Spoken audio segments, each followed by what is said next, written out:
जालना महापालिकेची निवडणूक जाहीर झाली। यामध्ये भारतीय जनता पार्टीने स्वबळावर आपले उमेदवार निवडून आणलेत। राज्याचे माजी मंत्री बबनराव लोणीकर, कैलास गोरंट्याल, नारायण कुचे, भास्कर दानवे यांनी एकत्रितरित्या टीम वर्क केल्याने हे यश आम्हाला संपादित करता आले। यासह अन्य मुख्य बाबींवर माजी मंत्री रावसाहेब दानवे यांनी माध्यमांद्वारे सविस्तर माहिती दिली। नगरपालिकेच्या पहिल्या महापौराची निवडणूक पार पडलेली आहे। जालना महापालिकेची निवडणूक जाहीर झाली आणि भारतीय जनता पक्षानं स्वबळावर 65 जागा या ठिकाणी उभ्या केल्या। त्यापैकी 41 जागेवर भारतीय जनता पक्षाचे उमेदवार निवडून आले आणि त्यामुळं महापालिकेमध्ये आम्हाला बहुमत मिळालं। आज राज्यातील यामध्ये आमच्या राज्याचे माजी मंत्री बबनरावजी लोणीकर, कैलासजी गोरंट्याल, नारायण कुचे, भास्करराव दानवे आम्ही सर्वांनी एकत्रितरित्या टीम वर्कनं काम केलं आणि त्यामुळे हा विजय आम्हाला मिळू शकलेला आहे।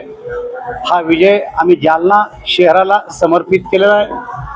आज या ठिकाणी भाजपचे पहिले महापौर महापालिकेचे आणि उपमहापौर आम्ही आज अधिकृतरित्या त्यांच्या खुर्चीवर नेऊन बसवले आणि कारभाराची जबाबदारी त्यांच्यावर सोपवली।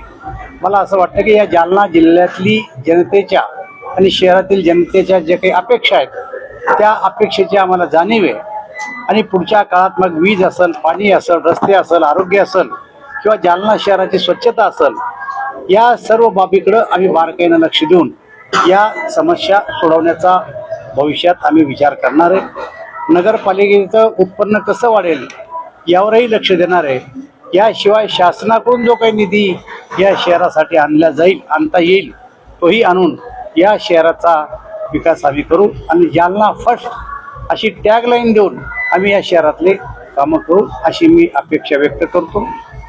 आज राज्यातील जिल्हा परिषद आणि पंचायत समिती निवडणुकांचा निकाल जाहीर झाले। भाजपला यात मोठं यश संपादित झाले आहे। आपल्याला माहिती आहे की आत्ता या 6 महिन्यामध्ये नगरपालिका, नगरपंचायता, महापालिका आणि जिल्हा परिषदा या संपूर्ण निवडणुकीमध्ये या राज्यामध्ये भारतीय जनता पक्ष हा नंबर 1चा पक्ष ठरलेला आहे। नगरपालिकेमध्ये सुद्धा, महापालिकेमध्ये सुद्धा आणि आज जे निकाल आपल्या हाती येत आहेत त्या निकालावरून जवळपास 12 नगर महापालिकेच्या जिल्हा परिषदच्या निवडणुका आहेत। त्यापैकी मी जोपर्यंत न्यूज ऐकत होतो तोपर्यंत 7 महापालिकेवर भारतीय जनता पक्षानं आपला झेंडा रोवलेला आहे आणि मला असं वाटतं काही निकाल येणं अजून बाकी आहे। अन्य काही ठिकाणी अजूनही भाजप जिंकेल असा मला स्वतःला विश्वास आहे। या देशाचे प्रधानमंत्री नरेंद्रभाई मोदी, या राज्याचे मुख्यमंत्री देवेंद्रजी फडणवीस यांनी जे काही ग्रासरूट लोक काम केलंय त्या कामाचा एक परिणाम, सकारात्मक परिणाम या राज्यातल्या जनतेवर झालाय आणि त्यामुळं भारतीय जनता पक्ष हा बहुमतात आलेला आहे। दादा, हिंदी में बताइए आज